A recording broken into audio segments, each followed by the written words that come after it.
Two candidates running for a Lucas County judge seat have a surprising amount in common. We'll tell you about their platforms coming up. And one Ohio woman is going viral on TikTok after finding something eerie buried in her backyard. We'll talk about what it was and what police have to say on the matter in today's Behind the Hashtag. Chris?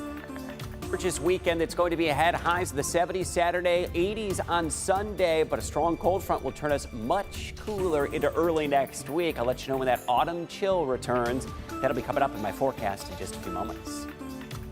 Welcome into WTOL 11 News on Plus. I'm Kaylee Marentet. Thanks for joining us here on this Friday night. Let's get a look at your top stories. There are 32 days until the election, and in Lucas County, two candidates are running for the position in the Court of Common Pleas. Both candidates, Jamie Agnew and Ken Walls, are University of Toledo Law School graduates, and both have their undergraduate degrees in biology. Both candidates have perspectives as a prosecutor and a defense attorney, and plan to use this in their philosophy if they're elected.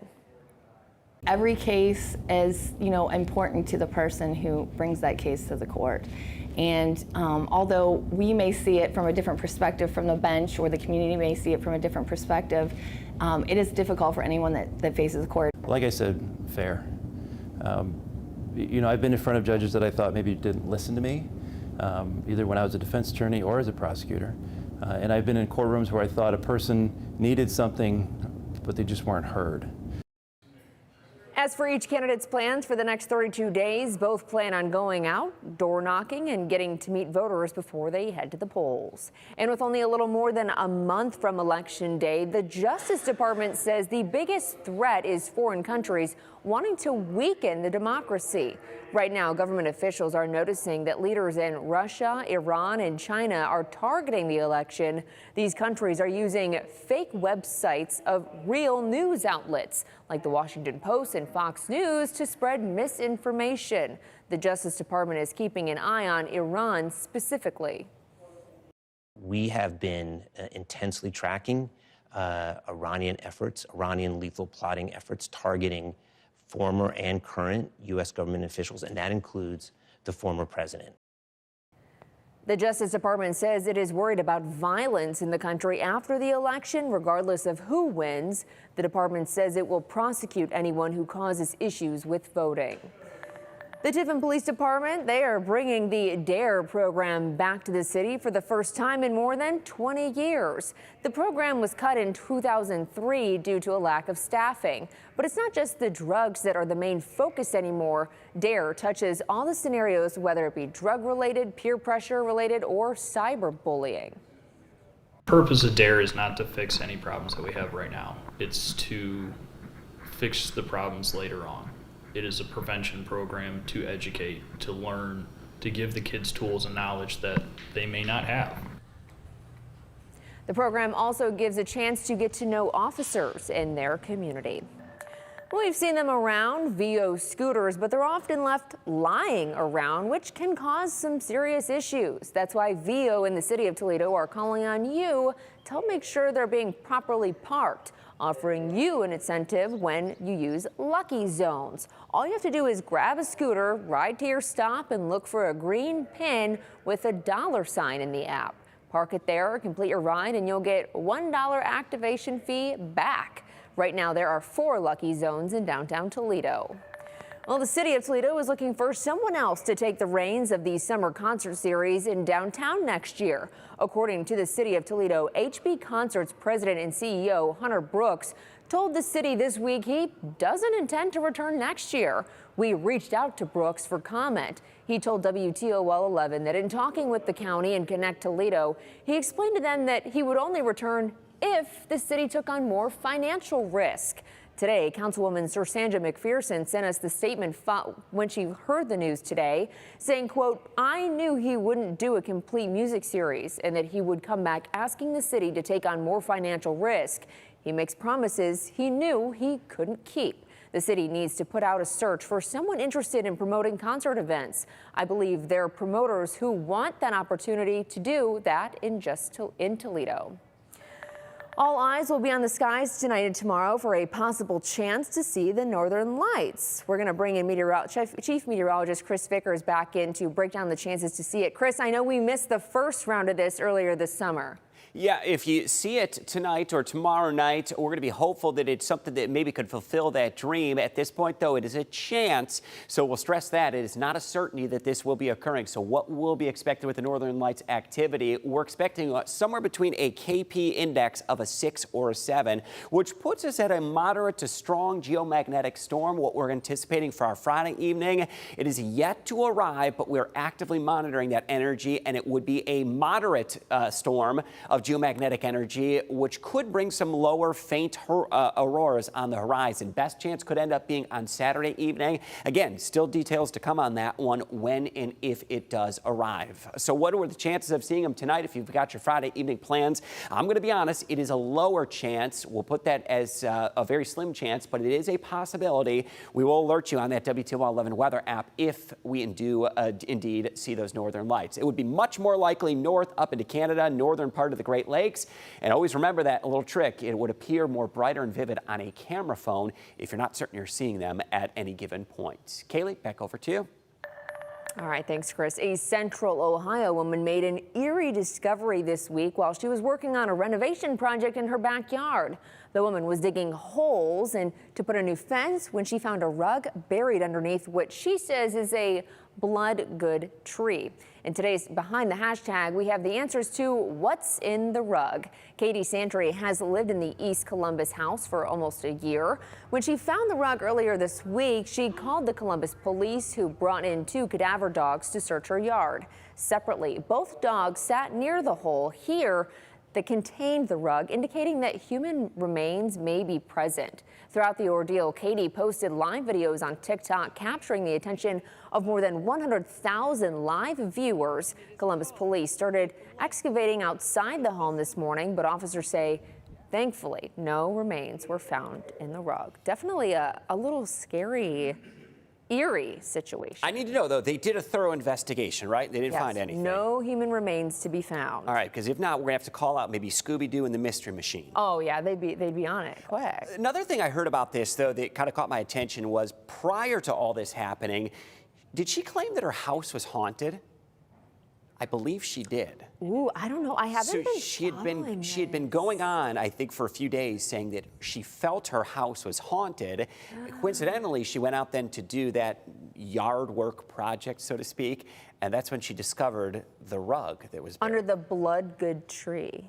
But all's good. It's been investigated. My house would be up for sale. Sorry, I'm out of here. I don't do ghosts. I don't do spiders. I'm No, out. same. No, not for me. Well, if you want to see more breakdowns of viral trends and 60-second stories, check out our WTOL 11 social media pages on YouTube, TikTok, and Facebook. The Menendez Brothers murders case that captivated the nation in the 1990s is getting a new look. Prosecutors in Los Angeles say they are reviewing new evidence in the case of Eric and Lyle Menendez, who admitted to killing their parents in 1989. In court, they testified their parents subjected them to a lifetime of physical, emotional, and sexual abuse, and that they killed their parents in self-defense. At the time of the trial, prosecutors said they were lying. So we have been given a photocopy of a letter that allegedly was sent by one of the brothers to another family member, talking about him being the victim of molestation. Attorneys for the brothers, who are now 53 and 56 years old, say the letter was recently found in storage and was written 8 months before the murders. They've asked the court to vacate the convictions, and a hearing is scheduled for the end of next month.